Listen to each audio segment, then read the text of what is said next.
শেখ হাসিনাকে গ্রেপ্তারের বিষয়ে ইন্টারপোলে চিঠি দেওয়া হয়েছে, তবে সেই বিষয়ে এখনও নতুন কোনো তথ্য নেই, এমনটাই জানিয়েছেন স্বরাষ্ট্র উপদেষ্টা। দুপুরে সিলেটের এয়ারপোর্ট থানা পরিদর্শন শেষে সাংবাদিকদের প্রশ্নের জবাবে এসব কথা বলেন তিনি। জাহাঙ্গীর আলম চৌধুরী বলেন, কেউ আইন নিজের হাতে তুলে নিতে চাইলে তার বিরুদ্ধে কঠোর ব্যবস্থা নেওয়া হবে।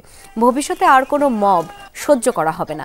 মবের বিরুদ্ধে সবাইকে অবস্থান নেওয়ার আহ্বান জানান তিনি। এ সময় লুট হওয়া সব অস্ত্র উদ্ধার না হওয়া পর্যন্ত হুমকি থাকবে, এই মন্তব্য করেন স্বরাষ্ট্র উপদেষ্টা।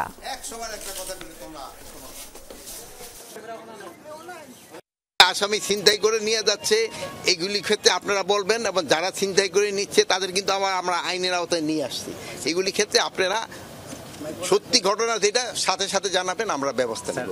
অনেক সময় তাদের অ্যাকশন নিতে দেরি হয়, যেহেতু ধরেন এখানে আমাদের অনেক সংকট রয়ে গেছে, এদের গাড়ি ঘোড়ারও কিন্তু অনেক সংকট, অনেক গাড়ি ঘোড়া ওই সময় নষ্ট হয়ে গেছে, পুড়া গেছে, থানা পুড়া গেছে, ওগুলি তো সব আমরা করে দিতে পারিনি।